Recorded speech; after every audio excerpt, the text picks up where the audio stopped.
महाराजांनी आमोशीला मोहिमा काढल्या आणि त्या यशस्वी करून दाखवल्या. आमोशा ही अंधश्रद्धा किंवा थोतंड आहे, बरोबर आहे का? आता छत्रपती शिवाजी महाराज हे यशस्वी झाले नसते. साधारण छत्रपती शिवाजी महाराजांनी 361 समजा किल्ले जिंकले, एकाही किल्ल्याचं छत्रपती शिवाजी महाराजांनी सत्यनारायण घातलेलं नाहीये, बरोबर आहे का? एवढ्या किल्ल्यांवरती ज्योतिषशास्त्र, आपण जे ज्योतिषशास्त्र पाहतो, जे ज्योतिषशास्त्र पण छत्रपती शिवाजी महाराजांनी किल्ले बांधताना पाहिलेलं नाहीये.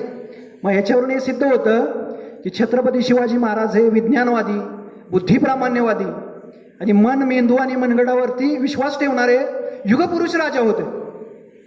समजतंय? ज्यावेळी राजाराम महाराज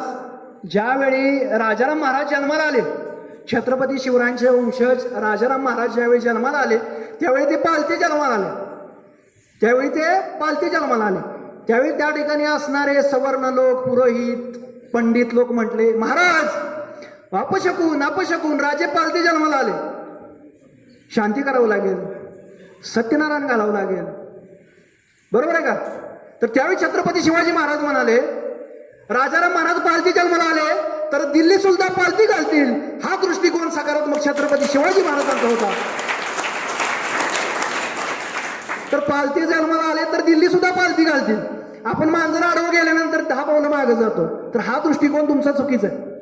तर तुमचा मनावरती, मनगटावरती आणि मेंदूवरती विश्वास पाहिजे आणि वैज्ञानिक दृष्टिकोन पाहिजे, तर तुम्ही आयुष्यामध्ये यशस्वी होऊ शकता. माउंट स्टील पिस्टन, मुंबईला जनरल गव्हर्नर होते माउंट स्टील पिस्टन. ते म्हणतात छत्रपती शिवाजी महाराज नीतिमान होते, बुद्धिमान होते, पराक्रमी होते.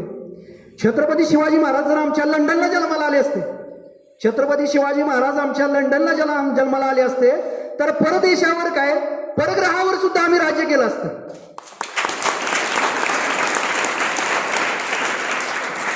लंडनला जन्माला आले असते तर परदेशावर काय, परग्रहावर सुद्धा राज्य केलं असतं. तर एवढं सर्वोच्च व्यक्तिमत्व किंवा एवढ्या विचारांमध्ये ताकद आहे छत्रपती शिवाजी महाराजांना. म्हणजे भारताच्या बाहेर जगाच्या कानाकोपऱ्यामध्ये पण छत्रपती शिवाजी महाराजांचा आदर्श घेऊन माणसं यशस्वी झालेले आहेत. क्युबाचे राष्ट्रीय अध्यक्ष आहेत फिडेल कॅस्ट्रो. क्युबा हा छोटा देश आहे, राष्ट्र आहे, त्याचे राष्ट्रीय अध्यक्ष फिडेल कॅस्ट्रो. त्यांना विचारलं जातं, अगोदर एक युद्ध झालं की अमेरिका आणि क्युबा. तर क्युबा हे छोटं राष्ट्र आहे, अमेरिका ही खूप मोठं राष्ट्र आहे. तर क्युबा या छोट्या राष्ट्रानं अमेरिकेला हरवलं.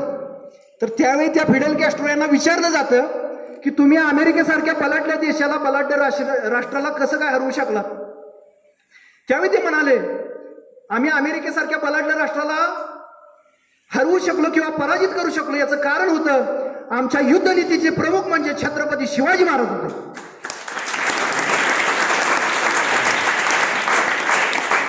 म्हणजे छत्रपती शिवाजी महाराजांची युद्धनीती महाराष्ट्राच्या, भारताच्या, जगाच्या कानाकोपऱ्यामध्ये माणसं अवलंबतात, कृतीमध्ये आणतात आणि ते यशस्वी होतात.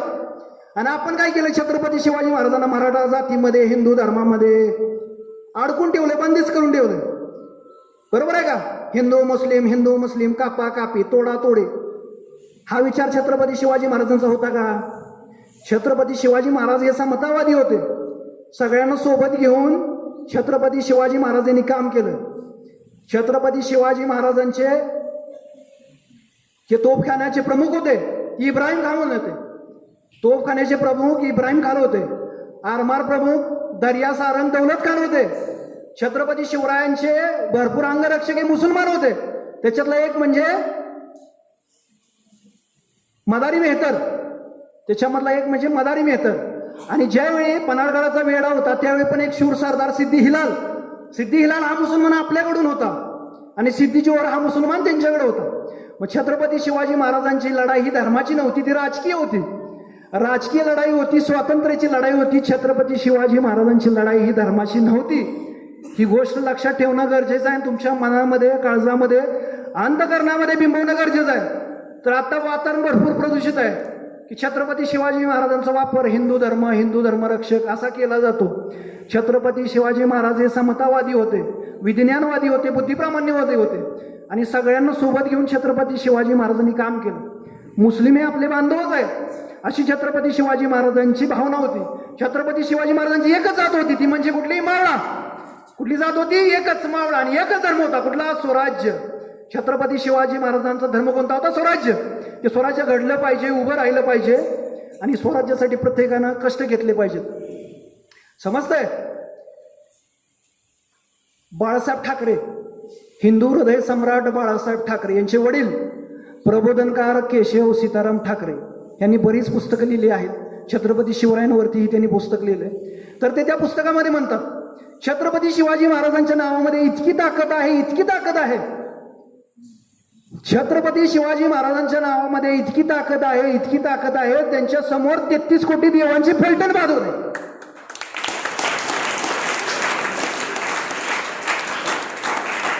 छत्रपती शिवाजी महाराजांच्या नावात इतकी ताकद आहे, त्यांच्या समोर 33 कोटी देवांची पलटण बाद होते असे ते म्हणतात. मग ते म्हणतात, जर ज्यावेळी अफजल खान स्वराज्यावरती चालून आला होता, देव होते असते किंवा आहेत, देव होते असते किंवा आहेत, तर वरतून 33 कोटी मधला एक देव खाली का आला नाही? छत्रपती शिवाजी महाराजांच्या सहकार्यासाठी, संभाजी महाराजांच्या सहकार्यासाठी. स्वराज्याचं मोठं काम चाललं होतं ना, मग एक देव काय आला नाही? म्हणून प्रबोधनकार ठाकरे, हिंदू हृदय सम्राट बाळासाहेब ठाकरे यांचे वडील प्रबोधनकार ठाकरे म्हणतात, त्यासाठी तुम्ही देवांना विसरलं चालेल, पण छत्रपती शिवाजी महाराजांना कधीच विसरायचं नाही. एवढं महान व्यक्तिमत्व म्हणजे छत्रपती शिवाजी महाराज होते.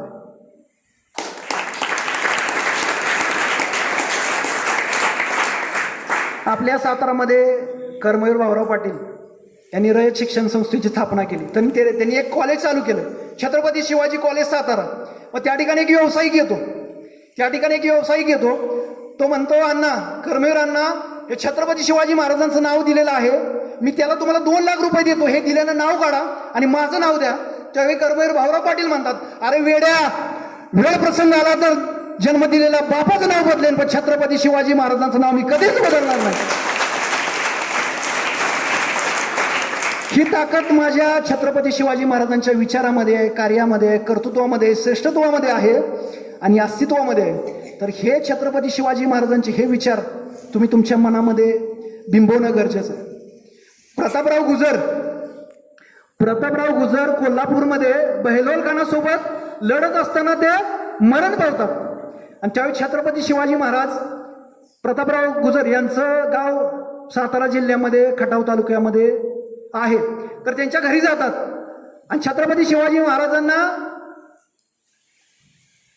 त्यांची पत्नी पाहते आणि ढसाढसा रडू लागते. छत्रपती शिवाजी महाराज म्हणतात, ताई, मी असताना रडायची काही गरज नाही, हा भाऊ जिवंत असताना रडायची काही गरज नाही. त्यावेळी त्यांच्या पत्नी म्हणतात, महाराज, माझा पती गेला याचं मला दुःख नाही, माझा पती गेला याचं मला दुःख नाही, पण माझी मुलगी लग्नाला आली आहे, माझी मुलगी लग्नाला आलेली आहे, त्या मुलीचं मला काळजी आहे, त्या मुलीची. त्यावेळी छत्रपती शिवाजी महाराज म्हणाले, ताई, चिंता करू नकोस, तुझ्या मुलीचं माझ्या राजारामाशी लग्न होईल आणि ते लग्न छत्रपती शिवाजी महाराज, जानकीबाई आणि राजारामांचं लग्न हे छत्रपती शिवाजी महाराज लावून देतात. हे छत्रपती शिवाजी महाराजांच्या विचारांचं मोठेपण आहे. बघा, या ठिकाणी छत्रपती शिवाजी महाराजांनी हुंडा घेतलेला नाहीये, छत्रपती शिवाजी महाराजांनी जात पाहिलेली नाहीये, छत्रपती शिवाजी महाराजांनी धर्म पाहिलेला नाहीये, छत्रपती शिवाजी महाराजांनी कुळ पाहिलेलं नाहीये, छत्रपती शिवाजी महाराजांनी पंत पाहिलेलं नाहीये, छत्रपती शिवाजी महाराजांनी खालच्यातला आहे, वरच्यातला आहे, कमीतला आहे, जास्तीतला आहे, हे काहीच पाहिलेलं नाहीये. मग जो शोषित पीडित किंवा ज्या समाजाला घराला आधाराची गरज आहे, त्या घराला छत्रपती शिवाजी महाराजांना आधार दिला. कसा आधार दिला? तर त्या घरातली मुलगी ही सून म्हणून छत्रपती शिवाजी महाराजांनी करून घेतली. तर हे विचारांचं मोठेपण आहे छत्रपती शिवाजी महाराजांचे. एकदा रायगडाचं बांधकाम चालू होतं, तर बांधकाम प्रमुख हिरोजी इंदलकर होते. तर छत्रपती शिवाजी महाराज स्वारीला निघालेले असतात, तेव्हा छत्रपती शिवाजी महाराजांनी त्या हिरोजी इंदलकरांना एक जबाबदारी दिलेली असते की रायगडाचं बांधकाम पूर्ण करा. मग छत्रपती शिवाजी महाराज सांगून जातात, हिरोजी इंदलकर, आम्ही माघारी येईपर्यंत व्यवस्थित चांगल्या पद्धतीनं रायगडाचं बांधकाम पूर्ण झालं पाहिजे. मग छत्रपती शिवाजी महाराज स्वारीवरती निघून जातात. मग हिरोजी इंदलकर हे रायगडाचे बांधकाम चालू करतात. रायगडाचं बांधकाम चालू करत असता त्यांना पैशाची चुनचूर भासू लागली, म्हणजे पैसे कमी पडू लागले. मग त्यावेळी हिरोजी इंदलकर यांनी स्वतःचं घर गहाण ठेवलं, स्वतःची जमीन गहाण ठेवली आणि ती जमीन घर गहाण ठेवून त्या सर्व पैशांच्या ह्याच्यावरती हिरोजी इंदलकर यांनी रायगडाचं बांधकाम पूर्ण केलं. रायगड उभा राहिला. आणि रायगड उभा राहिल्यानंतर छत्रपती शिवाजी महाराज माघारी आले आणि छत्रपती शिवाजी महाराजांनी रायगडाचं नयनरम्य मनमोहक असं स्वरूप पाहिलं आणि छत्रपती शिवाजी महाराज अतिशय खुश झाले. आणि नंतर छत्रपती शिवाजी महाराजांना समजलं की हिरोजी इंदलकर हे मावळेत यांनी पैशाची गरज ज्यावेळी होती त्यावेळी स्वतःचं घरदार घाण ठेवलं, जमीन घाण ठेवली आणि जो दिलेला शब्द आहे की हा गड पूर्ण झाला पाहिजे तो हिरोजी इंदलकर यांनी गडाचं बांधकाम पूर्ण केलं. मग त्यावेळी दरबार बोलवला जातो, हिरोजी इंदलकरांना बोलवलं जातं. तर छत्रपती शिवाजी महाराज म्हणाले, इंदलकर आम्ही तुमच्यावरती बहुत बहुत बहुत प्रसन्न आहोत, आम्ही बहुत खुश आहोत की तुम्ही आम्ही जे सांगितलेलं काम अतिशय चांगल्या पद्धतीनं पूर्ण केलं आणि तेही स्वतःची जमीन गहाण ठेवून स्वतःचं शेत गहाण ठेवून तुम्ही हे कार्य पूर्णत्वास नेलं. आम्हाला खूप अभिमान वाटतो. तर छत्रपती शिवाजी महाराज म्हणतात, इंदलकर मागा तुम्हाला काय हवंय, तुम्हाला जे हवंय ते आम्ही देण्यास इच्छुक आहोत, आम्ही तयार आहोत. त्यावेळी हिरोजी इंदलकर म्हणतात की राजे रायगडावरती ज्या पायऱ्या आहेत, रायगडावरती ज्या पायऱ्या आहेत आणि त्या रायगडावरती एक तुमचं श्रद्धास्थान आहे. त्या श्रद्धास्थानावरती जात असताना ज्या ठिकाणी जे पायऱ्या आहेत त्या पायरीवरती फक्त माझं नाव कोरावं हिरोजी इंदलकर, जेणेकरून तुम्ही ज्या ज्यावेळी त्या रायगडावर जाल त्या त्यावेळी तुमच्या पायाची धूळ किंवा तुमच्या पायाच्या धुळेनं माझ्या नावावरती अभिषेक होईल किंवा माझं नाव उजळून निघेल. हा दृष्टिकोन हिरोजी इंदलकर होता. हिरोजी इंदलकरांचा हा दृष्टिकोन होता. तर काय मागितलं लक्षात येतंय का? एवढा गड पूर्ण करूनही त्यांनी काय मागितलं की पायरीवरती फक्त माझं नाव करा, जेणेकरून तुम्ही ज्यावेळी जाल त्यावेळी तुमच्या पायाची धूळ माझ्या नावावरती अभिषेक झाले. आपण असतो तर काय, महाराज आमदारकी पाहिजे, खासदारकी पाहिजे, जिल्हा परिषद पाहिजे, पंचायत समिती पाहिजे, इनाम पाहिजे, एवढे पैसे पाहिजे तर मी करतो, तर मी होतो. म्हणजे एवढं स्वतःची जमीन गहाण ठेवून स्वतःचं घर गहाण ठेवून मागून मागून काय मागितलं. तर हे माझ्या मावळ्यांचं मोठेपण आहे, हे माझ्या राजाचं मोठेपण आहे आणि हे विचारांचं मोठेपण आहे. समजतंय? छत्रपती शिवाजी महाराजांसाठी माणसं का जीव देत होती. म्हणजे जसे मगाच सांगितलं की शेतीविषयक धोरण सर्वोत्तम होतं, महिलांविषयकचं धोरण सर्वोत्तम होतं. मग छत्रपती शिवाजी महाराजांनी रयतेच्या संपत्तीची काळजी केली, रयतेच्या आबरूची काळजी केली. म्हणून रयत ही छत्रपती शिवाजी महाराजांसाठी बलिदान द्यायची, जीव द्यायची, रक्ताचे पाठ व्हायचे. मग जर तुम्ही घरात असेल बाहेर असेल तुम्ही प्रेम, जिव्हाळा, फुलकी, स्नेह, साथ हे जर सगळ्यांना दिलं तरी समोरचाही व्यक्ती आपल्याला जीव देण्यासाठी तयार होतो. हे याच्यावरून लक्षात ठेवणं गरजेचं आहे. ज्यावेळी प्रतापगडचा वध झाला त्यावेळी छत्रपती शिवाजी महाराजांचे अंगरक्षक जिवाजी महाले होते आणि अफजल खानाचे अंगरक्षक हे सय्यद बंडा होते. बरोबर आहे का?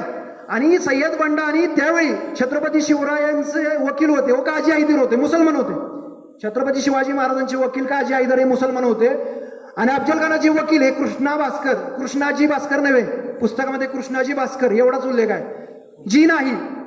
तो व्यक्ती गद्दार होता, त्याला जी बोलायचं नाही. छत्रपती शिवाजी महाराजांचा जो गद्दार होता तो वकील कृष्णा भास्कर कुलकर्णी हा अफजल खानाच्या बाजूने होता.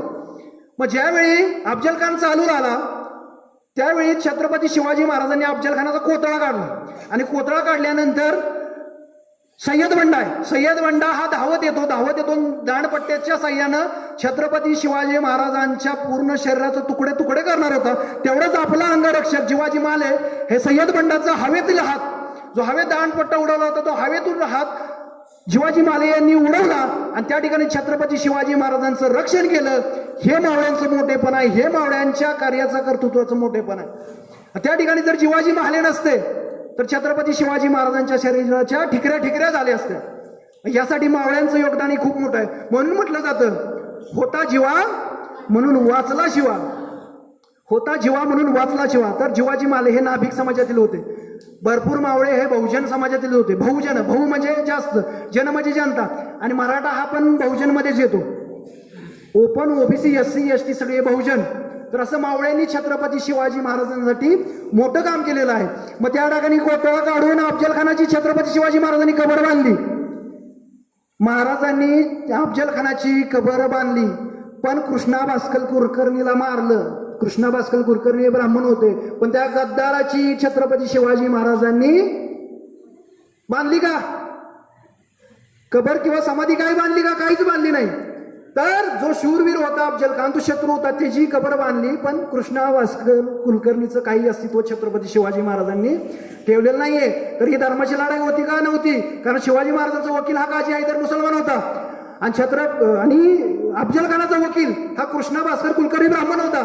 तर ही हिंदू मुस्लिम लढाई नव्हती, ही राजकीय स्वातंत्र्याची लढाई होती. ही गोष्ट लक्षात ठेवणं गरजेचं आहे.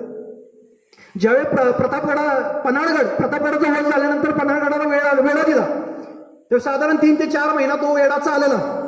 छत्रपती शिवाजी महाराज वरतीच होते, खाली सगळे सर्वांनी ताट बसायचे. सर्वांनी एक विनंती, सर्वांनी ताट बसा, थोडा वेळ आहे, सर्वांनी सहकार्य करा.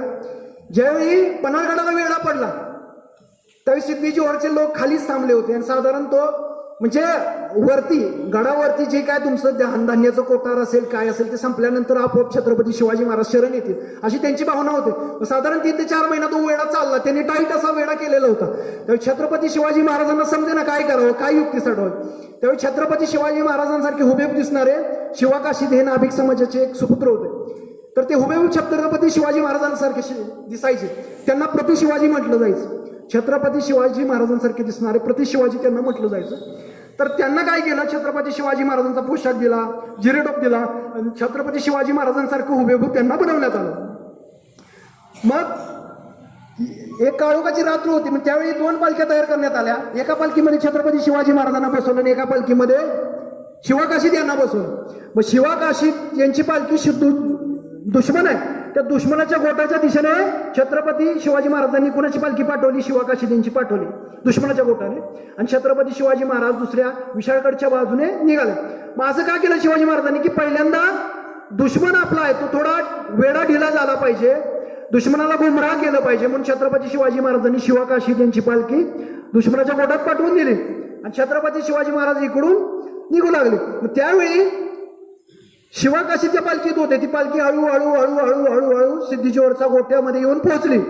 त्यावेळी सर्वांना आनंद झाला की छत्रपती शिवाजी महाराज सापडले, छत्रपती शिवाजी महाराजांना आपण पकडलं. आणि इकडे छत्रपती वेडा, त्यामुळे पूर्ण तिथं आनंद उत्सव साजरा होऊ लागला की छत्रपती शिवाजी महाराज सापडले. मग दुसऱ्या बाजूने छत्रपती शिवाजी महाराज वेडा ढिला झाल्यानंतर हळूहळू त्या दिशेने ते निघू लागले किंवा पुढे गेले. आणि ज्यावेळी शिवाकाशीद हा सिद्धी जोहरच्या समोर येतो त्यावेळी त्या ठिकाणी फाजल खान, अफजल खानाचा मुलगा फाजल खान असतो. त्याला थोडी शंका येते की हे छत्रपती शिवाजी महाराज नसावेत. तरी शिवाकाशीद यांना विचारलं की आपण कोण, तर ते छातीचा खोट करून म्हणाले मी छत्रपती शिवाजी महाराज आहे. पुन्हा पुन्हा पुन्हा पुन्हा विचारलं जातं की तुम्ही कोण आहात, तर ते म्हणतात की मी छत्रपती शिवाजी महाराजच आहे. पण फाजल खानाला माहिती होतं की प्रतापगडाचा ज्यावेळी वध झाला तेव्हा छत्रपती शिवाजी महाराजांच्या कपाळावरती वार केला होता. तो वार कोणी केला होता? कृष्णा भास्कर कुलकर्णी या ब्राह्मण व्यक्तीने केला होता. शिवाजी महाराजांच्या आयुष्यातला पहिला वार कपाळावरती कृष्णा भास्कर कुलकर्णी या ब्राह्मणाने केला होता. तो वाराची निशाणी होती.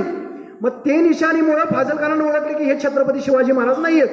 मग तरी त्यांना विचारलं तरी शिवाकाशीद म्हणले की मी छत्रपती शिवाजी महाराजच आहे. मग त्यावेळी तलवार उपसली जाते आणि शिवाकाशीद यांचं शिरकलम केलं जातं आणि शिवाकाशीद हे धारातीर्थी पडले जातात. त्यावेळी शिवाकाशीद म्हणतात लाख मेली तर चालतील पण लाखाचा पोशिंदा जगला पाहिजे, म्हणून मी या ठिकाणी प्राणाची आहुती देतोय.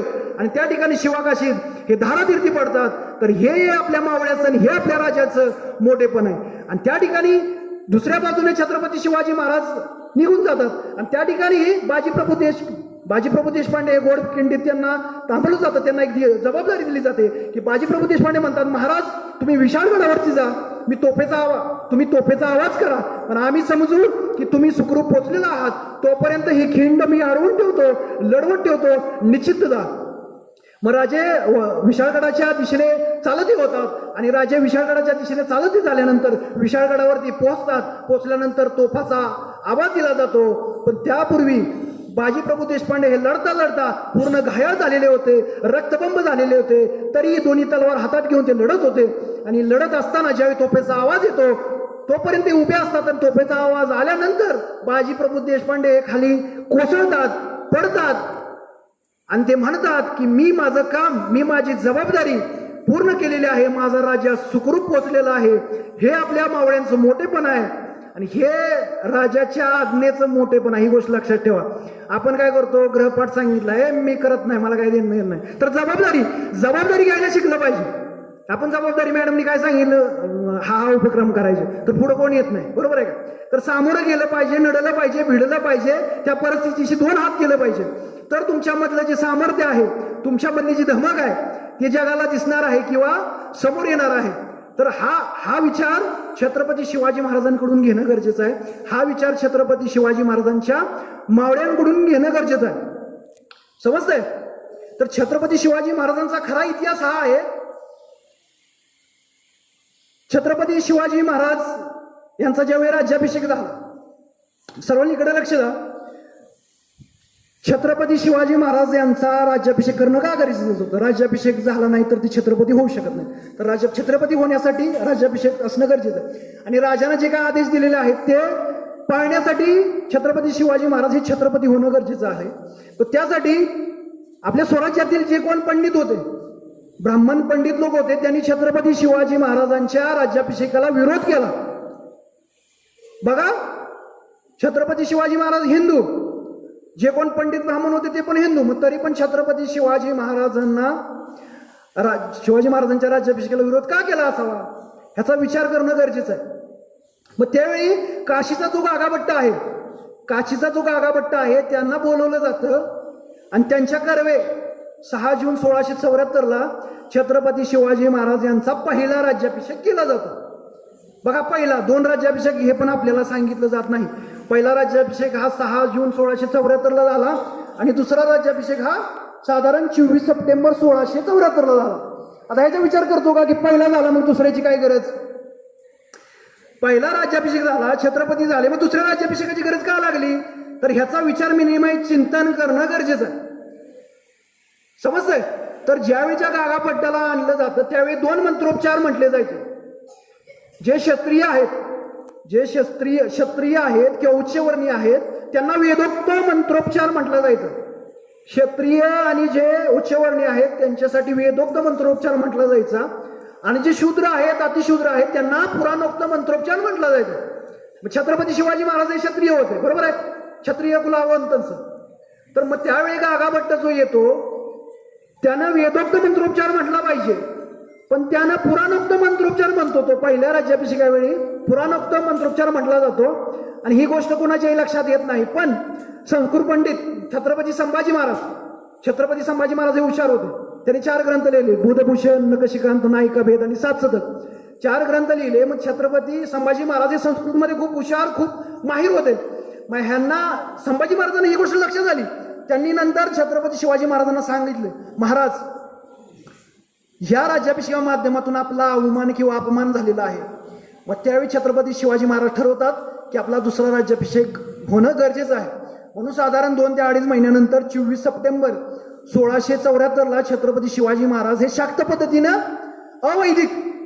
वैदिक नाही तर अवैदिक आणि शाक्त पद्धतीनं छत्रपती शिवाजी महाराज दुसरा राज्याभिषेक आपला करून घेतात.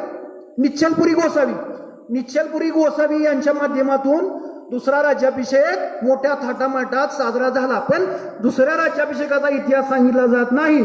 ज्या पहिल्या राज्याभिषेकाला छत्रपती शिवाजी महाराजांचा अपमान झाला, अवमान झाला, थोडक्यात छत्रपती शिवाजी महाराजांची लायकी काढली आणि तो राज्याभिषेक आपण आनंदानं उत्साहानं साजरा करतो 6 जूनला.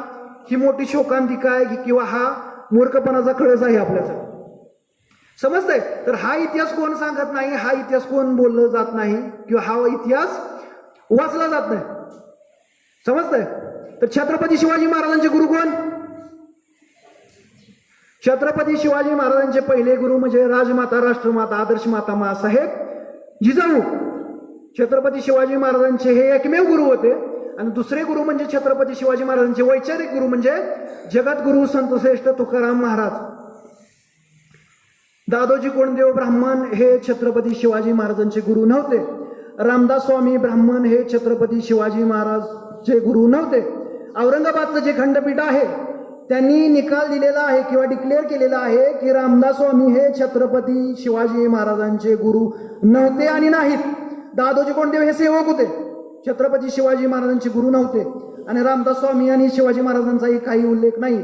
आणि जो असं म्हणेल की रामदास स्वामी हे छत्रपती शिवाजी महाराजांचे गुरु होते किंवा आहेत त्यांच्यावरती आपण कायदेशीररित्या ऍक्शन घेऊ शकतो. असा औरंगाबादच्या खंडपीठाचा निर्वाळा किंवा निर्णय आहे. तर ही गोष्ट लक्षात ठेवणं गरजेचं आहे. बऱ्याच ठिकाणी फोटे असतात, रामदास स्वामी म्हणतात हा गड जिंका, तो गड जिंका, तो गड जिंका, आणि काय झालं लागलं तर मी आहे तुमच्यासोबत. तर ते काल्पनिक आहे, अर्थहीन आहे, त्याला काही अर्थ नाहीये. स्वराज्य निर्मितीमध्ये रामदासांचं काही योगदान नाहीये. आणि दादोजी कोंडदेव होते ते सेवक होते. मग गुरु म्हणजे एकमेव राष्ट्रमाता राजमाता मासाहेब जिजाऊ, आणि दुसरे वैचारिक गुरु म्हणजे संत तुकाराम महाराज. समजलंय? बऱ्याच वेळा गुरु परंपरा आपल्याला माहिती नसते. खरी गुरु परंपरा पहा, लोकशाहीर साहित्यरत्न अण्णाभाऊ साठे यांचे वैचारिक गुरु म्हणजे डॉक्टर बाबासाहेब आंबेडकर. डॉक्टर बाबासाहेब आंबेडकर यांचे वैचारिक गुरु म्हणजे महात्मा ज्योतिराव फुले. महात्मा ज्योतिराव फुले यांचे वैचारिक गुरु म्हणजे विश्ववंद्य छत्रपती शिवाजी महाराज. छत्रपती शिवाजी महाराज यांचे वैचारिक गुरु म्हणजे जगद्गुरु संत श्रेष्ठ तुकाराम महाराज. संत तुकाराम महाराजांचे वैचारिक गुरु म्हणजे नामदेव महाराज. संत नामदेव महाराज यांचे वैचारिक गुरु म्हणजे संत रोहिदास संत कबीर. आणि संत रोहिदास आणि संत कबीर यांचे वैचारिक गुरु तथागत गौतम बुद्ध. हा इतिहास सांगितला जात नाही, बोलला जात नाही, किंवा कोण सांगत नाही.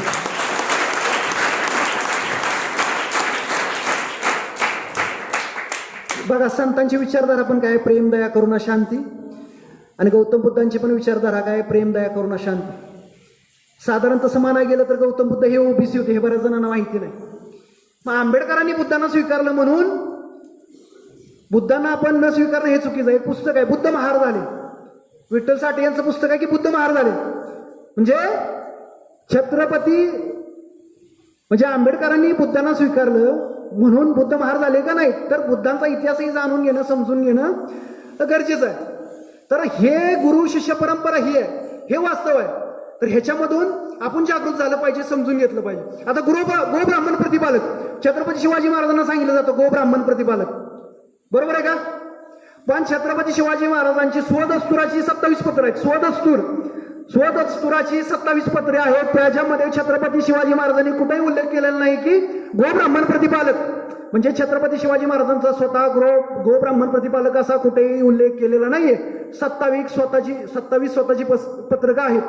आणि समकालीन छत्रपती शिवाजी महाराजांच्या काळात जे जे लोक समकालीन आहेत त्यांनी जी पत्र छत्रपती शिवाजी महाराजांना लिहिली आहेत त्याच्यामध्ये पण गो ब्राह्मण प्रतिपालक असा कुठेही उल्लेख नाहीये. समजतंय? गो ब्राह्मण प्रतिपालक, गो म्हणजे गाई. मग केलं कोणी, शेपूट लावलं कोण? गो म्हणजे गाई. आणि ब्राह्मण प्रतिपालक म्हणजे ब्राह्मण. म्हणजे छत्रपती शिवाजी महाराजांच्या वरती कोणतरी ब्राह्मण आणून बसवायच्या आणि छत्रपती शिवाजी महाराजांच्या कार्याचं, कर्तृत्वाचं, श्रेष्ठत्वाचं श्रेय घ्यायचं आणि छत्रपती शिवाजी महाराजांचं अस्तित्व छोटं करायचं. हा डाव पहिल्यापासून होत आहे आणि होत राहील. यासाठी आपण जागृत राहणं गरजेचं आहे. त्यासाठी आपण जागृत राहणं गरजेचं आहे. आता राम मंदिराचं उद्घाटन झालं, त्या ठिकाणी एक कोण महाराज आले होते. त्यांनी सांगितलं की रामदास स्वामी छत्रपती शिवाजी महाराजांचे गुरु होते. जसं मी सांगितलं की औरंगाबादच्या खट्टपीठानं सांगितलेलं आहे की रामदास स्वामी हे छत्रपती शिवाजी महाराजांचे गुरु नव्हते, डिक्लेअर झालेलं आहे. तरी वारंवार ही गोष्ट सांगणं की छत्रपती शिवाजी महाराजांचे गुरु कोणतरी ब्राह्मण होते, जेणेकरून मराठा राजाचं श्रेष्ठत्व, अस्तित्व, कर्तृत्व कमी करायचं. आणि एका म्हणजे महापुरुषाच्या वरती कोणतरी ब्राह्मण असल्याशिवाय तो व्यक्ती महापुरुष होत नाही. तर हे जे षडयंत्र आहे ते आपण लक्षात ठेवणं गरजेचं आहे, समजून घेणं गरजेचं आहे. आता भगवा म्हणतो आपण, एकदाच दिसणार भगवा बसणार. बरोबर? भगवा रंग कशाचं प्रतीक आहे? भगवा रंग कशाचं प्रतीक आहे? मुस्लिमांना मारायचं, मुस्लिमांना कापायचं. तर भगवा रंग हे कशाचं प्रतीक आहे? भगवा रंग हे त्यागाचं आणि धैर्याचं प्रतीक आहे. तुम्हाला माहिती पाहिजे भगवा रंग कशाचं प्रतीक आहे? त्याग आणि धैर्याचं प्रतीक आहे. आपला जो तिरंगा आहे, वरती भगवा रंग हे त्यागाचं, धैर्याचं प्रतीक आहे. मधील जो पांढरा रंग आहे ते शुभ्रतेचं, शांततेचं प्रतीक आहे. शुभ्रता आणि शांततेचं प्रतीक आहे. निळा रंग हे क्रांतीचं प्रतीक आहे. बऱ्याच जणांना निळ्याचं पित्त असतं. निळा रंग हे क्रांतीचं प्रतीक आहे. समजतं? म्हणजे आकाश निळा आहे, समुद्र निळा आहे. तर माझ्या समाजाला सगळं अथांग आणि विस्तृत स्वरूपात मिळावं म्हणून डॉक्टर बाबासाहेब आंबेडकरांनी निळा रंग पसंत केला. तर निळा रंग हे क्रांतीचं प्रतीक आहे. आणि अशोक चक्र ते यशाचं प्रतीक आहे. अशोक चक्र कधीच थांबत नाही, ती कायम फिरतं राहतं. तर ते यशाचं प्रतीक आहे. आणि खालचा जो हिरवा रंग आहे तो निसर्गाचा रंग आहे, त्याचं समृद्धीचं प्रतीक आहे. पांढरा रंग शांतता आणि हिरवा रंग समृद्धी. म्हणजे हे जे प्रतीक आहेत हे धर्माचे प्रतीक नाही आहेत. तर हे कशानुसार आलेले आहेत, काय आलेले आहेत हे तुम्हाला माहिती असणं गरजेचं आहे आणि ह्याच्यावरती तुम्ही विचार विनिमय करणं गरजेचं आहे. समजतंय? आता छत्रपती शिवाजी महाराजांची जयंती चालू कोणी सांगितलं जातं की भटमान्य बाळ गंगाधर टिळक. कोणी साजरी केली छत्रपती शिवाजी महाराजांची शिवजयंती? कोणी चालू केली? छत्रपती शिवाजी महाराजांची पहिली जयंती 1869 महात्मा ज्योतिराव फुले यांनी सुरू केली. म्हणजे पहिल्यांदा महात्मा ज्योतिराव फुले रायगडावरती गेले, 4 दिवस समाधी शोधली, समाधीच्या बाजूला जे काही झाडे झुडपे होते ते तोडले आणि तोडल्यानंतर ती समाधी साफ केली आणि छत्रपती शिवाजी महाराज यांची पहिली समाधी शोधून काढली महात्मा ज्योतिराव फुले यांनी. बाळ गंगाधर टिळकांचं शिवाजी महाराजांच्या समाधी शोधण्यामागे आणि शिवजयंती साजरी करण्यामागे काही योगदान नाहीये. बाळ गंगाधर टिळक यांनी गणेशोत्सव चालू केला, शिवजयंतीमध्ये त्यांचं काही योगदान नाही. तर पहिल्यांदा समाधी होती पण नंतर ती झाकळलेली होती, तर ती शोधून काढली महात्मा ज्योतिराव फुले यांनी. पहिला पोवाडा महात्मा ज्योतिराव फुले यांनी शिवाजी महाराजांवरती लिहिला. शिवाजी महाराजांवरती पहिलं लिखाण महात्मा ज्योतिराव फुले यांनी केलं. आणि पहिली शिवजयंती 10 दिवसाची महात्मा ज्योतिराव फुले यांनी सुरू केली. म्हणजे महात्मा ज्योतिराव फुले यांचं किती योगदान आहे बघा. म्हणजे साधारण 1680 छत्रपती शिवाजी महाराज गेले आपल्याला सोडून. 1680 छत्रपती शिवाजी महाराज आपल्याला गेले आणि 1869 त्यांची समाधी सापडली. म्हणजे सरासरी 200 वर्षांनी छत्रपती शिवाजी महाराजांची समाधी सर्वांना समजली. यासाठी महात्मा ज्योतिराव फुले यांना जन्म घ्यावा लागला की समाधी शोधण्यासाठी, शिवाजी महाराजांचा इतिहास बाहेर येण्यासाठी. मग छत्रपती शिवाजी संभाजी महाराजांच्या नंतर पेशवाई होते. पुढे लक्ष द्या. छत्रपती शिवाजी महाराज संभाजी महाराजांनंतर पेशवाई होती, बरोबर आहे का? मग पेशवाई आपली होती का? पेशवाई म्हणजे ब्राह्मणशाही होती किंवा पेशवाई होती. ती जर आपली असती तर त्यांनी समाधी शोधून काढली असती. एक साधा सोपा सरळ प्रश्न आहे. आपण म्हणतो पेशवाई आपली आहे, बरोबर आहे का? मग पेशवाई जर आपली असती, ब्राह्मणशाही जर आपली असती, मग 200 वर्ष का लागले समाधी शोधून काढायला? त्यांनी झाकून का ठेवली? म्हणजे खरा इतिहास कळलाच नाही पाहिजे, शिवाजी महाराज आमचे कळलेच नाही पाहिजे. तर पेशवाई आपली नव्हती. जर आपली असती तर समाधी शोधून काढली असती. तर हा इतिहास समजून घेणं गरजेचं आहे. महात्मा फुलेंनी समाधी शोधून काढली, 10 दिवसाची शिवजयंती चालू केली, पहिला पोवाडा लिहिला. आता बऱ्याच ठिकाणी, आपल्या ठिकाणी संत गाडगे बाबा आश्रम शाळा आहे, तर आपल्या ठिकाणी बऱ्यापैकी पुरोगामी, सत्यशोधक, परिवर्तनवादी, विद्रोही आणि शिवफुले शाहू आंबेडकरी विचारधारेचं वातावरण आहे. अतिशय छान आनंदाची गोष्ट आहे. पण बऱ्याच ठिकाणी छत्रपती शिवाजी महाराज आणि डॉक्टर बाबासाहेब आंबेडकर यांची तुलना केली जाते. मला थोडं विशेष वाटतं. छत्रपती शिवाजी महाराजांच्या काळामध्ये छत्रपती शिवाजी महाराजांचं योगदान खूप मोठं आहे आणि बाबासाहेब आंबेडकर यांच्या काळामध्ये बाबासाहेब आंबेडकरांनी केलेलं खूप मोठं योगदान. या दोघांच्या विचारांचं साम्य हे पण आपल्याला सांगितलं जात नाही. डॉक्टर बाबासाहेब आंबेडकर पत्र लिहायचे, त्या पत्राची सुरुवात हे जय शिवरायनुसार असायची. डॉक्टर बाबासाहेब आंबेडकरांच्या पत्राची, लक्षात येतंय का? डॉक्टर बाबासाहेब आंबेडकरांच्या पत्राची सुरुवात ही जय शिवरायनं असायची. आणि तुम्ही जी जय भवानी म्हणता ना, भवानी नावाची तलवार होती, जय भवानी नावाची तलवार होती. आणि कुठल्या देवीनं वगैरे छत्रपती शिवाजी महाराजांना तलवार दिलेली नाहीये. छत्रपती शिवाजी महाराजांच्या इतिहासाचं दैवीकरण केलेलं आहे, जेणेकरून की छत्रपती शिवाजी महाराज श्रेष्ठ नव्हते, देवीने तलवार दिली म्हणून छत्रपती शिवाजी महाराज श्रेष्ठ झाले, असं आपल्याला बऱ्याच वेळा सांगितलं जातं. बरोबर आहे का? छत्रपती शिवाजी महाराजांच्या काळजामध्ये, मनामध्ये सामर्थ्य नव्हतं, परंतु देवीने छत्रपती शिवाजी महाराजांना तलवार दिली म्हणून छत्रपती शिवाजी महाराज इतिहास घडवू शकले, असं सांगितलं जातं आपल्याला. तर कुठल्याही देवीनं वगैरे छत्रपती शिवाजी महाराजांना तलवार दिलेली नाहीये. छत्रपती शिवाजी महाराजांच्या मनामध्ये, काळजामध्ये, अंतकरणामध्ये धडक होती की स्वराज्य उभं राहिलं पाहिजे, स्वराज्यासाठी काहीतरी केलं पाहिजे. म्हणून शिवाजी महाराजांच्या मनगडात ताकद होती. जी तलवार त्यांच्या हातामध्ये आली त्या मनगडाची ताकद होती, त्या तलवारची ताकद नव्हती. तर ती भवानी नावाची तलवार होती. आणि जय भवानी जय शिवाजी ही घोषणा पहिल्यांदा डॉक्टर बाबासाहेब आंबेडकरांनी दिली. हा इतिहास बरेच जणांना सांगितला जात नाही, बोलला जात नाही, किंवा कोण ह्याची वाच्यता केली जात नाही. तर ही घोषणा डॉक्टर बाबासाहेब आंबेडकरांनी दिलेली आहे. छत्रपती शिवाजी महाराजांचे वंशज शाहू महाराज ज्यावेळी 10वी पास होतात, डॉक्टर बाबासाहेब आंबेडकर 10वी पास होतात, त्यावेळी हत्तीवरून साखर वाटतात शाहू महाराज, की एक दलित समाजातील मुलगा 10वी पास होतो, म्हणून शाहू महाराज आनंदानं साखर वाटली जाते. आणि त्यावेळी शाहू महाराज दादरला डॉक्टर बाबासाहेब आंबेडकरांना भेटायला जातात. त्यावेळी आंबेडकर म्हणतात, महाराज तुम्ही कशाला आलात? जनतेनं राजाकडे जायचं असतं, राजानं जनतेकडे यायचं नसतं. त्यावेळी शाहू महाराज म्हणतात, आम्ही राजे परंपरेचे, तुम्ही राजे विद्वत्तेचे. म्हणजे किती शाहू महाराजांच्या विचारामध्ये मोठेपण आहे बघा, की आम्ही परंपरेचे राजे आहे, तुम्ही विचारांचे, तुम्ही अभ्यासातून तुम्ही हुशारीचे राजा आहात, असे उद्गार शाहू महाराजांनी काढलं. आणि तिथून पुढं डॉक्टर बाबासाहेब आंबेडकरांच्या शिक्षणासाठी सहकार्य हे शाहू महाराजांनी केलेलं आहे. डॉक्टर बाबासाहेब आंबेडकरांच्या पत्नीला बहीण म्हणून शाहू महाराज यांनी मानलेला आहे. तर हा इतिहास सांगितला जात नाही, हा इतिहास कुठे बोलला जात नाही. आणि मराठा बौद्ध हा बऱ्याच ठिकाणी वाद लावला जातो. तर हा वाद चुकीचा आहे, कारण डॉक्टर बाबासाहेब आंबेडकर जिवंत असताना त्यांचा पहिला पुतळा कोल्हापूरमध्ये भाई माधवराव बागल यांनी बिंदू चौकामध्ये उभा केला. साधारण 9 डिसेंबर 1950 रोजी भाई माधवराव बागल या मराठा समाजाच्या व्यक्तीनं डॉक्टर बाबासाहेब आंबेडकरांचा पुतळा कोल्हापूरमध्ये बिंदू चौकामध्ये उभा केला. तर हा इतिहास कोण सांगत नाही, तर ह्या इतिहासाचं सांगण्याची गरज आहे. आणि 300वी जयंती शिवरायांची 300वी जयंती डॉक्टर बाबासाहेब आंबेडकरांनी मोठ्या आनंदानं, उत्साहानं, धुमधडाक्यानं साजरी केली. आणि ज्यावेळी डॉक्टर बाबासाहेब आंबेडकर म्हणतात की ज्यावेळी मी संविधानाची निर्मिती केली, संविधान काय सांगतो, मी प्रथमता भारतीय आणि अंतिमता भारतीय, मी पहिल्यांदा भारतीय आणि शेवट मी भारतीय, म्हणजे मी भारतीय, जात धर्म माझ्यासाठी काही महिने राहत नाही किंवा मी ठेवत नाही, तर मी प्रथमता भारतीय आहे आणि शेवटी मी भारतीय आहे. त्यावेळी डॉक्टर बाबासाहेब आंबेडकर म्हणतात, मी ज्यावेळी संविधान लिहित होतो तर संविधान लिहिताना मला काहीच त्रास झाला नाही, कारण माझ्यासमोर अतिशय सुंदर व्यापक असं छत्रपती शिवाजी महाराजांचं स्वराज्य होतं. आणि त्या देखण्या स्वराज्यामुळे मी संविधानाची निर्मिती करू शकलो किंवा संविधान लिहू शकलो. तर हे वैचारिक आदर्श डॉक्टर बाबासाहेब आंबेडकरांचे वैचारिक आदर्श हे छत्रपती शिवाजी महाराज होते, हे सांगितलं जात नाही. तर हा वैचारिक आदर्शपणा आपण घेतला पाहिजे.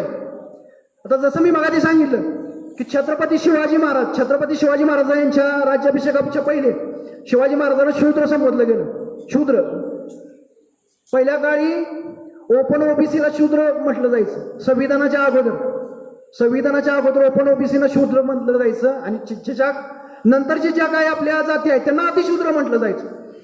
मग ज्यावेळी परशुराम म्हणजे ब्राह्मण समाजाचे जे दैवत आहे परशुराम, त्यांची अशी एक आख्यायिका सांगितली जाते की परशुरामाने 21 वेळा पृथ्वी निक्षत्रिय केली होती. किती वेळा? 21 वेळा पृथ्वी निक्षत्रिय केली होती. मग वेड्या, तू पहिल्यांदा काय केलं होतंस? पहिल्यांदाच तर तुम्ही पृथ्वी निक्षत्रिय केली तर परत कोण अंश किंवा वंश कोण येणारच नाही ना. ठीक आहे बाबा, गर्भामध्ये कोण असेल तर दुसऱ्या वेळी, तर पहिल्या वेळी निक्षत्रिय केली, दुसऱ्या वेळी निक्षत्रिय केली, 21 वेळा काय गरज आहे? तर असं काल्पनिक काही तोटांड लिहून ठेवलेलं आहे, मांडून ठेवलेलं आहे.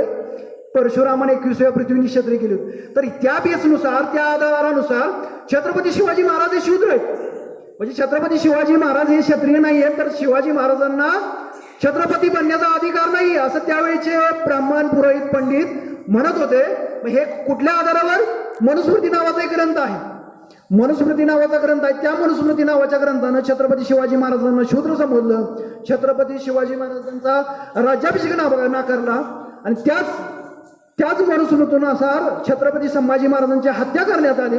आणि ती मनुस्मृती महिला वर्ग, मुली, जो मनुस्मृती नावाचा ग्रंथ तो हिंदू ग्रंथ नव्हता, तो ब्राह्मण लिखित, ब्राह्मणी श्रेष्ठत्वासाठी, ब्राह्मणी अस्तित्वासाठी लिहिलेला तो मनुस्मृती नावाचा ग्रंथ होता. महिलांना, मुलींना संविधानाच्या अगोदर लिहिण्याचा, वाचण्याचा, शिकण्याचा अधिकार नव्हता. मुलींनी इकडे लक्ष द्या. संविधानाच्या अगोदर मनुस्मृतीच्या नावाच्या ग्रंथानुसार महिलांना शिकण्याचा, बोलण्याचा, घराबाहेर पडण्याचा अधिकार नव्हता.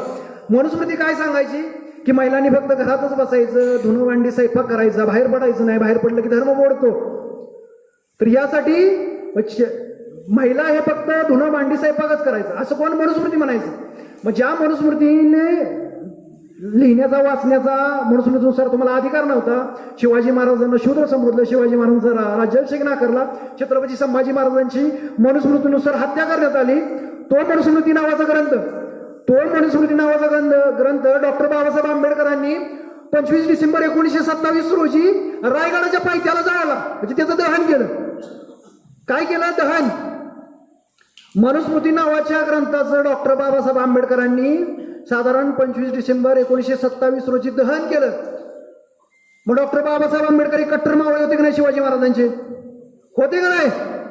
म्हणजे ज्या पुस्तकानं, ज्या ग्रंथानं शिवाजी महाराजांना शूद्र संबोधलं, शिवाजी महाराजांचा राज्याभिषेक नाकारला, संभाजी महाराजांची हत्या झाली, महिलांचा अधिकार ज्या मनुस्मृती नावाच्या ग्रंथानं हिरावून घेतलं होतं, शिकण्याचा अधिकार नव्हता, पुढे जाण्याचा अधिकार नव्हता, मग तो ग्रंथ डॉक्टर बाबासाहेब आंबेडकरांनी जाळला, त्याचं दहन केलं आणि नंतर संविधान अस्तित्वात आलं. तर ह्यासाठी तुम्हीही डॉक्टर बाबासाहेब आंबेडकरांच्या रोज पाया पडणं गरजेचं आहे. त्यांच्या विचारांचा, कार्याचा, कर्तृत्वाचा आदर्श घेणं गरजेचं आहे. संविधान आलं म्हणून आज तुम्ही आमदार झाला, खासदार झाला, राष्ट्रपती झाला, डॉक्टर झाला, इंजिनियर झाला, कलेक्टर झाला. संविधानाच्या अगोदर तुम्हाला शिकण्याचा अधिकार नव्हता, पुढे जाण्याचा अधिकार नव्हता. मग संविधान हे फक्त काय आरक्षणासाठी नाहीये. महिला मुक्त झाल्या, स्वातंत्र्य झाल्या, शिकू लागल्या, पुढे जाऊ लागल्या, त्यासाठी संविधान महत्वाचं गरजेचं आहे. आणि हे संविधान डॉक्टर बाबासाहेब आंबेडकरांनी छत्रपती शिवरायांचं स्वराज्य डोळ्यासमोर लिहून ते लिहिलं. तर हे वैचारिक आदर्श म्हणजे छत्रपती शिवरायांचा आदर्शच घेतला ना डॉक्टर बाबासाहेब आंबेडकरांनी. तर ही गोष्ट लक्षात ठेवणं गरजेचं आहे. आता संत तुकाराम महाराज हे शिवाजी महाराजांचे वैचारिक आदर्श होते, बरोबर. छत्रपती शिवाजी महाराजांचे वैचारिक आदर्श असताना बऱ्यापैकी शिवाजी महाराज हे त्यांचे वैचारिक कीर्तन वगैरे ऐकायचे. त्याच्यामुळे शिवरायांच्या मनामध्ये, अंतकरणामध्ये बऱ्यापैकी विचार परिवर्तन झालं. तर तुकाराम महाराजांनी गाथा लिहिली होती. जी गाथा, तुकाराम महाराज हे पण हिंदू होते आणि तुकाराम महाराजांच्या गाथा त्या नदीमध्ये बुडवल्या, ते पण हिंदू होते. म्हणजे तुकाराम महाराज हे कोणी बी हिंदू आणि ज्यांनी गाथा बुडवल्या ते ब्राह्मण लोक होते, त्या गाथा बुडवल्या. तर हिंदू माणूस हिंदूची गाथा का बुडवू शकतो, याच्यावरती तुम्ही कधी विचार केलाय का? म्हणजे बऱ्याच तुम्ही कीर्तन वगैरे ऐकता, कीर्तनामध्ये नको त्या गोष्टींचं निरूपण केलं जातं, नको तर हा साधा घेतला जातो, अभंगन त्याचं निरूपण तोच तासभर 2 तास तेच कीर्तन चाललं जातं. पण खरा इतिहास सांगितला जात नाही, खरं बोललं जात नाही. कीर्तन हे प्रबोधनात्मक पाहिजे. म्हणजे संत तुकाराम महाराज करायचे, संत गाडगे महाराज करायचे, ते प्रबोधनात्मक पाहिजे आणि समोरच्या मेंदूमध्ये प्रकाश पडला पाहिजे, समोरचा व्यक्ती मानसिक गुलामीतून नष्ट झाला पाहिजे, त्याला कीर्तन म्हटलं जातं. तर ज्या गाथा होत्या त्या गाथा त्या ब्राह्मण समाजाने का बुडवल्या ह्याचा विचार तुम्ही केला पाहिजे. हिंदू कोण? मी तुकाराम महाराज, हिंदू ब्राह्मण, हिंदू गाथा का बुडवल्या? तर गाथा का बुडवल्या? तर ह्या स्वराज्याचं किंवा आपलं दुश्मन कोण आहे, आपलं वैरी कोण आहे, कुणी आपल्याला मानसिक गुलाम केलंय, कुणामुळे आपण मानसिक गुलाम आहोत, कुणामुळे आपण पारतंत्र्यात आहोत, कुणामुळे आपण पुढे जात नाही, प्रगती होत नाही, याचे अभंग तुकाराम महाराजांनी त्या गाथेमध्ये लिहिलेले होते. तर त्या गाथा जर समाजाने वाचल्या तर समाज शहाणा होईल, आणि प्रश्न विचारेल आणि बंड करून उठेल. आणि समाज जर बंड करून उठला तर आपलं भांड फुटेल किंवा आपलं जे व्यवस्था निर्माण केलेली आहे ती नेस्त नाबूद होईल. म्हणून ब्राह्मणी व्यवस्थेनं ती गाथा नदीमध्ये बुडवल्यानंतर जगनाडे महाराजांच्या साह्याने ती गाथा परत लिहून काढली. परंतु अजून जी मार्केटमध्ये गाथा आहे ती ओरिजिनल गाथा नाहीये. म्हणजे जी गाथा आहे मार्केटमध्ये त्याच्यामध्ये ब्राह्मणी भेसळ झालेली आहे. तर खरी गाथा शोधणं गरजेचं आहे. खरी गाथा काही ठिकाणी मिळते, मग त्या ज्या ठिकाणी जे प्रकाशन असेल त्या ठिकाणी आपल्याकडे कॉन्टॅक्ट नंबर्स वगैरे आहेत. खरी गाथा पाहिजे असेल तर ते आपल्याला मिळू शकेल. आपला शत्रू कोण आहे, वैरी कोण आहे, ही गोष्ट लक्षात ठेवणं गरजेचं आहे. छत्रपती शिवराजी महाराजांचं स्वराज्य कोणी संपवलं, छत्रपती शिवाजी महाराजांना त्रास कोणी दिला, समजतंय? तर विष देऊनी संपवला चौमुलकाचा छत्रपती, विष देऊनी संपवला चौमुलकाचा छत्रपती, ब्राह्मणांच्या हरामखोरीचे पुरावे देव किती, हाल हाल करुणी मारला शिवबाचा छावा, हाल हाल करुणी मारला शिवबाचा छावा, ऐत्या गडावर ब्राह्मण झाला पेशवा, ऐत्या गडावर ब्राह्मण झाला पेशवा, सांग रे बहुजना तुला जाग का येत नाही, सांग रे बहुजना तुला जाग का येत नाही, बापाचा बाप बदलला तरी राग का येत नाही, बापाचा बाप बदलला तरी राग का येत नाही.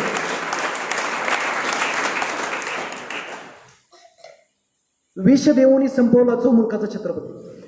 बऱ्याच इतिहास संशोधकांनी नवीन संशोधन केलेलं आणि छत्रपती शिवाजी महाराजांची हत्या गुडघ्याच्या त्रासानं झालेली नाही, तर छत्रपती शिवाजी महाराजांना विषबाधा झालेली आहे.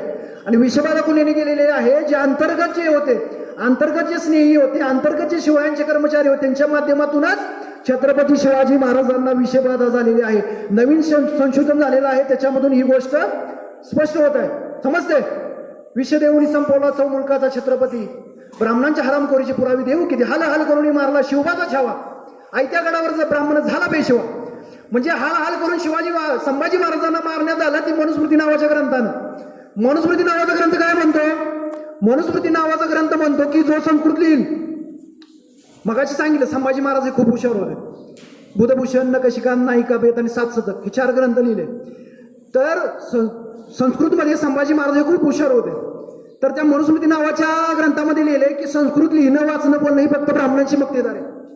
संस्कृत लिहिणे वाचणे बोलणे हे फक्त ब्राह्मणांची मक्तेदारी आहे. तर संभाजी महाराजांनी 4 ग्रंथ लिहिले होते. संस्कृतमध्ये त्यांचं प्रभुत्व होतं, संस्कृतवरती पकड होती.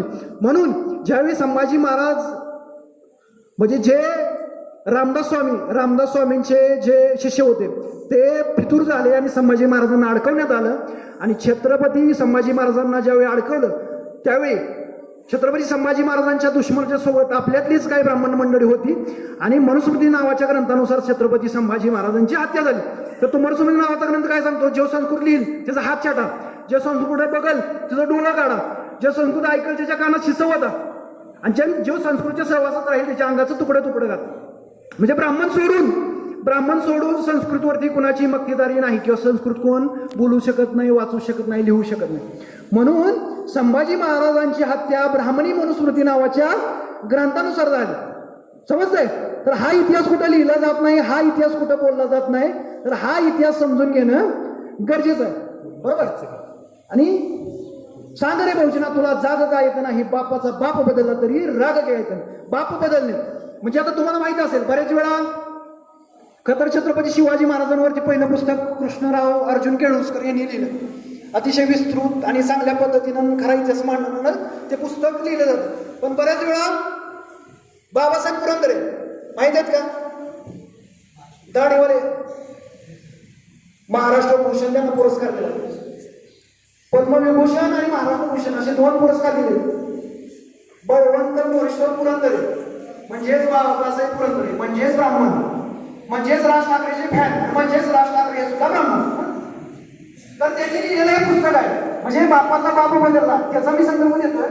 राजा शिवछत्रपती हे पुस्तक आहे, पूर्वात आहे बाबासाहेब पुरंदरेंचं. कुणाला पाहिजे असेल तर त्यांना मी पुरावा दाखवू शकतो. तर बाबासाहेब पुरंदरे हे ब्राह्मण होते. त्यांनी छत्रपती शिवाजी महाराजांच्या मातेचं म्हणजे मासाहेब जिजाऊंचं चारित्र्य हनन केलं.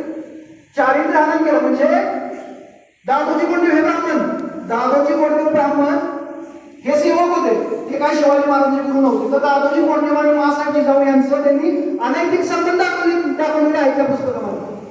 अनैतिक संबंध दाखवले आहेत आणि त्याच्यामधून तयार झालेले छत्रपती शिवाजी महाराज दाखवलेले आहेत. असं या इतिहासाचं नोंदणीकरण कुणी केलेलं आहे? बाबासाहेब पुरंदरेंनी. तर या अशा नालायक माणसाला महाराष्ट्र भूषण पुरस्कार दिला जातो, पद्मविभूषण पुरस्कार दिला जातो. आणि हा पुरस्कार कुणामार्फत दिला जातो? एका ब्राह्मणाच्या माध्यमातूनच दुसऱ्या ब्राह्मणाला दिला जातो. तर आपल्या मराठा किंवा भोजनांच्या महापुरुषाला बदनाम करण्यासाठी अशा नालायक अवलादींना पुरस्कार दिला जातो. ही गोष्ट लक्षात ठेवणं गरजेचं आहे. ह्याच्यामध्ये तुम्हाला मी उल्लेख दाखवतो जेणेकरून तुम्हाला विश्वास पटू शकेल आणि तुम्ही याच्यामध्ये नंतर वाचू शकता. तर राजा शिवछत्रपती हे बाबासाहेब पुरंदरेंनी लिहिलेली कादंबरी म्हणजे इतिहास नव्हे. कादंबरी म्हणजे कादंबरी असते, तो पूर्ण इतिहास नसतो. बरोबर आहे? तर याच्यामध्ये प्रकरण क्रमांक 9 आहे कसब पुणे.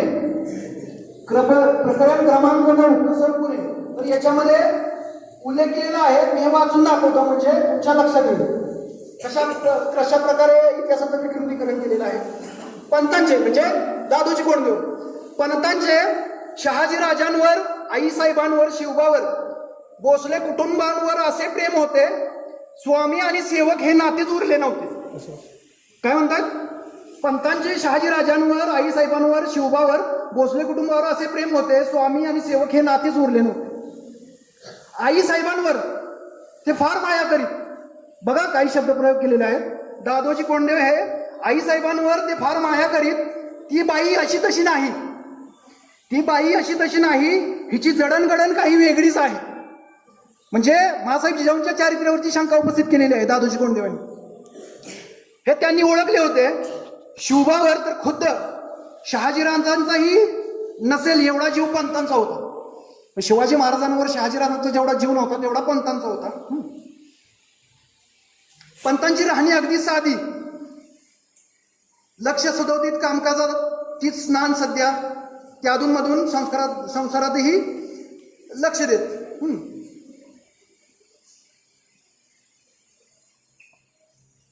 पंतांचा वतनी गाव पुण्यापासून पूर्वेला पश्चिमेस कोसावनवर होता. मल्टन पंत देशस्थ ऋग्वेदी ब्राह्मण गोत्र शांडिल्य. पण खरे म्हणजे त्यांच्या आईसाहेबांचे शिवबांचे गोत्र एक होतं. काय लिहिले? छत्रपती शिवाजी महाराजांचं, माईसाहेबांचं आणि दादोजी कोंडदेवाचं गोत्र एक. गोत्र कोणाचं? एका गोळ्यातल्या एका रक्तातल्या माणसाचं गोत्र एक असतं. म्हणजे कसं विकृतीकरण केलं हे लक्षात घ्या.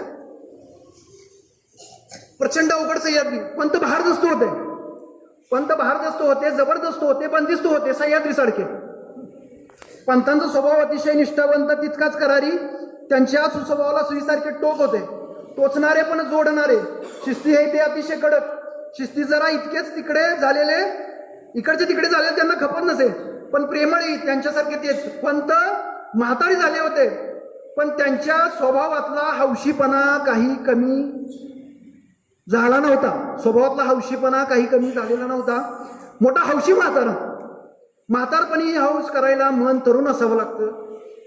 पुणे परगण्याची आता गोकुळ करण्याची हौस पंतांनी धरली होती.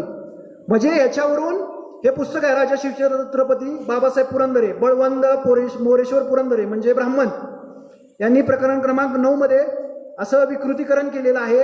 छत्रपती शिवाजी महाराजांच्या आईचं चारित्र्यानं करण्याचं काम केलेलं आहे, अनैतिक संबंध दाखवून. तर ह्या बाबासाहेब पुरंदरेची जिथं म्हणजे पुस्तक दिसेल तिथं तुम्ही वाचायचं का नाही? वाचलं नाहीच पाहिजे. आणि त्याच वेळी या बाबासाहेब पुरंदरेचे हात कलम व्हायला पाहिजे होते, हात तोडायला पाहिजे होते. पण आपला मराठा ओबीसी बहुजन समाज झोपलेला होता आहे आणि झोपलेलाच राहतोय. काय ही मोठी शोकांतिका वाटते. तर हा इतिहास तुम्हाला माहिती पाहिजे. तर बाबासाहेब पुरंदरे हा नालायक माणूस होता. आपल्या महापुरुषाच्या आईचं चारित्र्याचं काम केलं. तर बाबासाहेब पुरंदरेंची पुस्तकं तुम्ही नाही वाचली पाहिजे, त्याच्यावरती बहिष्कार टाकला पाहिजे आणि तुम्ही खरा इतिहास सांगितला पाहिजे. समजतंय?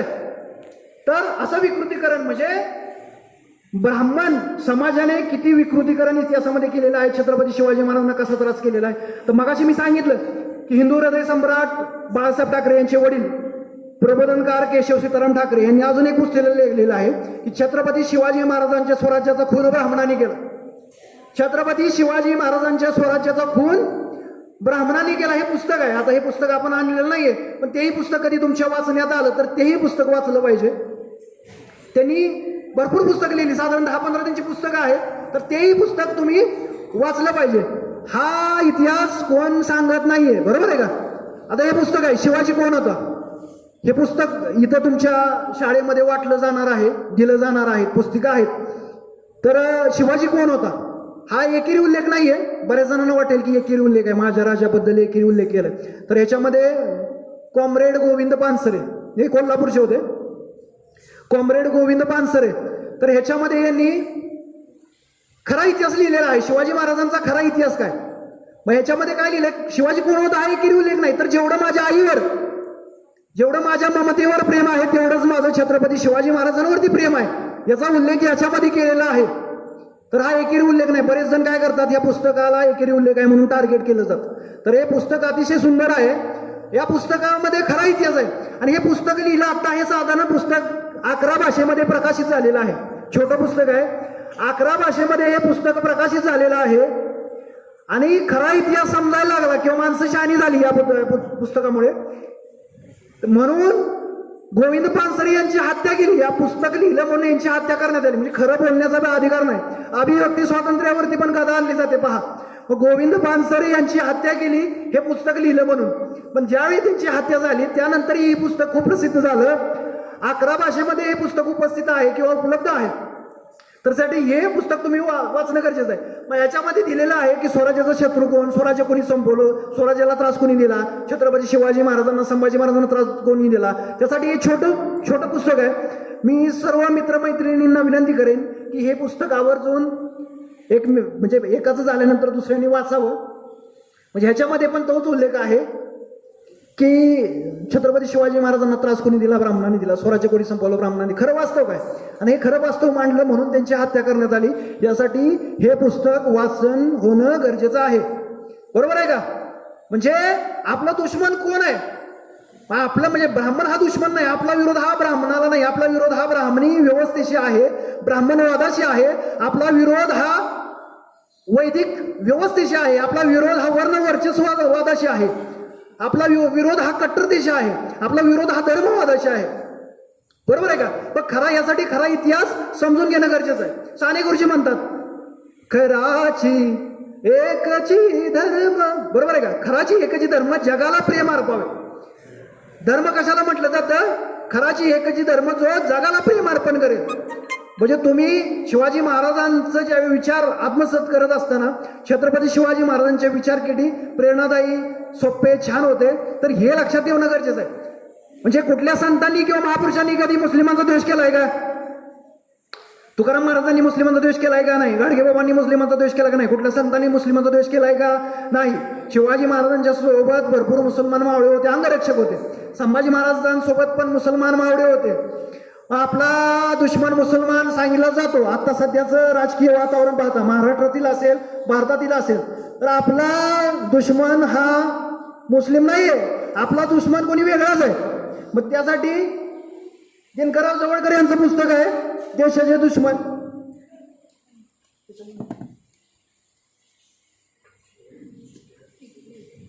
दिनकरराव जवळकर यांचं पुस्तक आहे देशाचे दुश्मन कोण. हे पुस्तक साधारण 1925 साली लिहिण्यात आलं. ह्या पुस्तकावरती बंदी आलेली होती. मग नंतर डॉक्टर बाबासाहेब आंबेडकरांनी ह्या पुस्तकाच्या बाजूने केस लढवली आणि हे केस ह्या पुस्तकाच्या बाजूने लागली. म्हणजे डॉक्टर बाबासाहेब आंबेडकरांचं योगदान आहे आणि ह्यात खरा इतिहास आहे.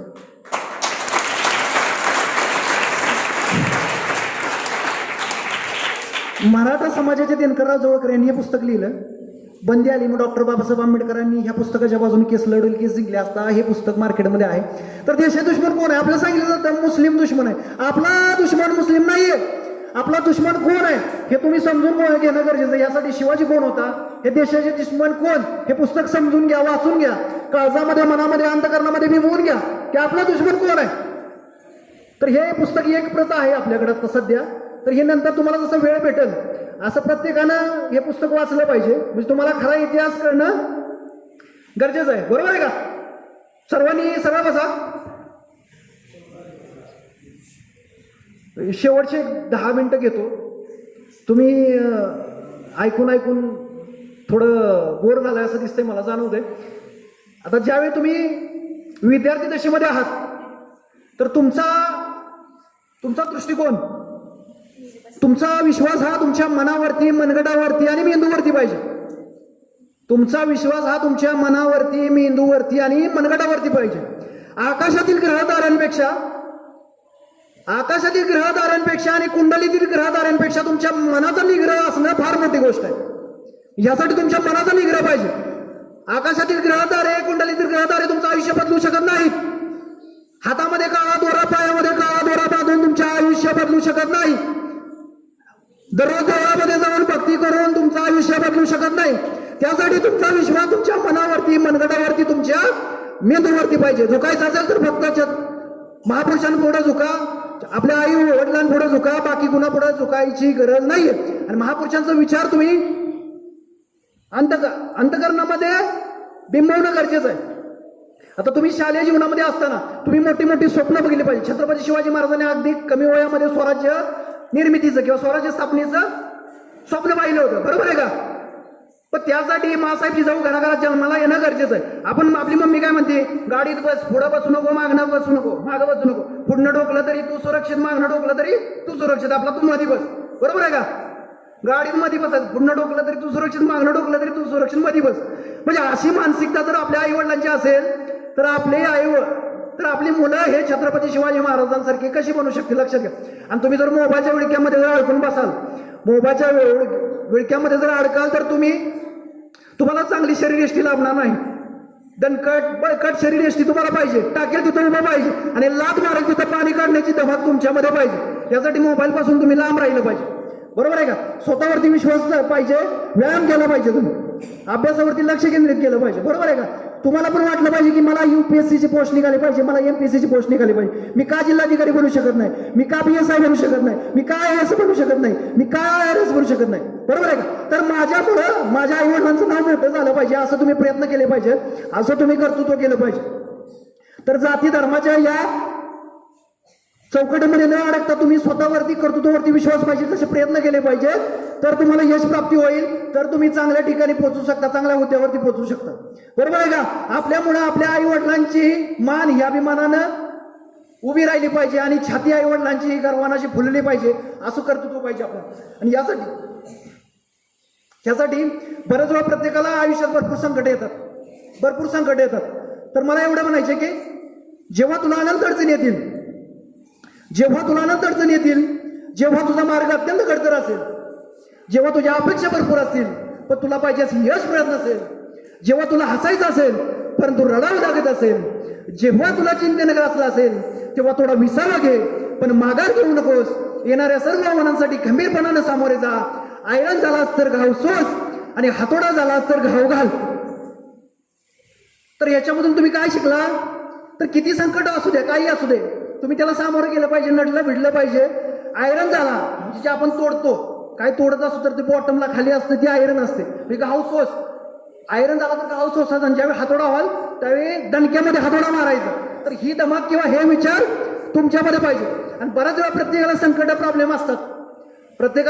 प्रॉब्लेम असतात आयुष्यात. बऱ्याच गोष्टी, कोण निगेटिव्ह माइंडेड असतं तर नकारात्मक वातावरण नाही राहिलं पाहिजे. जीवन छान आहे पण थोडं लहान आहे, रडतोयस काय वेड्या, लढण्यात शान आहे, काट्यांतही फुलांची झुलती कमान आहे, जीवन निरर्थक म्हणणारा बेईमान आहे. सुखासाठी कधी हसावं तर कधी रडावं लागतं, आणि सुंदर धबधबा होण्यासाठी सुद्धा पाण्याला उंचावरून पडावं लागतं.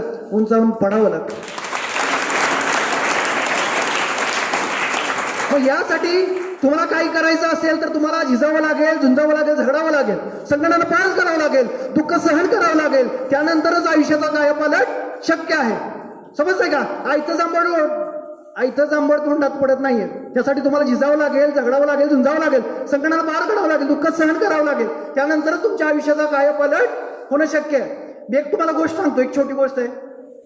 एक डबकं असतं, खडूळ पाण्याचं एक डबकं असतं. त्या डबक्यामध्ये साधारण 20 बेडकं असतात. त्या 20 बेडकामध्ये एक शर्यत चालू होती की इथं शेजारी टावर आहे, त्या टावरच्या वरती चढायचं.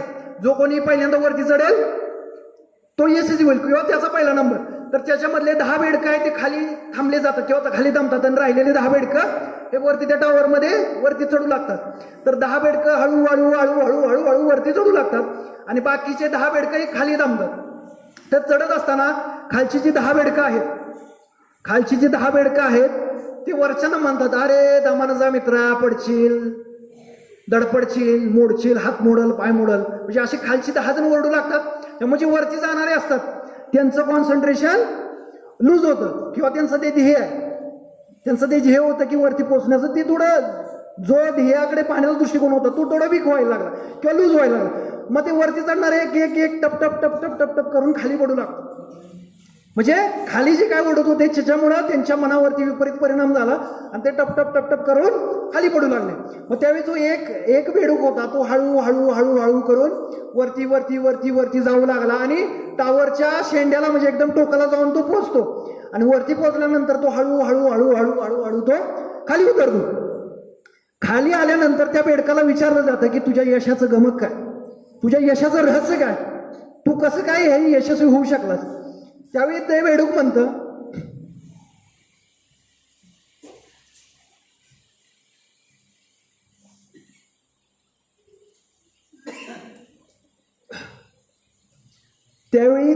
काय म्हणतं, मी कानानं बहिरा आहे, मला लांबचं ऐकायला येत नाही, म्हणून मी माझ्या यशापर्यंत, माझ्या ध्येयापर्यंत पोहोचू शकलो. बाकी कानानं सगळी चांगली होती. आणि खालचे जे बोलत होते म्हणजे तुमचं ध्येयापासून तुम्ही विचलित झाला म्हणून ते खाली टप पडले. तर मी बाहेर आहे, मला लांबचं ऐकायला येत नाही. तर मित्रांनो, तुमच्या यशापर्यंत, तुमच्या ध्येयापर्यंत जर तुम्हाला पोहोचायचं असेल तर तुम्हाला कानानं बहिरं व्हावं लागेल. म्हणजे समाज काय म्हणेल, अरे तुला जमणार नाही, अरे तुझी लायकी नाही, अरे तू भरू शकत नाही, तू करू शकत नाही. तुमचे पाहुणे म्हणतील, अरे तुला नीट बोलता येत नाही, तुला अभ्यास करता येत नाही, तू बनू शकत नाही. असे जे काय पाहुणे बोलत असतील, तुमचे मित्रमंडळी बोलत असतील, गावातील कोण बोलत असतील, तर त्यांच्याकडे तुम्हाला दुर्लक्ष करणं गरजेचं आहे. तुम्हाला बहिरं बनावं लागेल. तुमच्या ध्येयावरती, तुमच्या कार्यावरती, तुमच्या गोलवरती तुम्हाला फोकस करावं लागेल. आणि त्या दृष्टिकोनातून जर तुम्ही वाटचाल केली तर यश समीपच आहे. यश भेटल्याशिवाय तुम्हाला राहणार नाही. फक्त सातत्य पाहिजे, चिकाटी पाहिजे, स्वतःवरती विश्वास पाहिजे, मन मेंदून मनगट.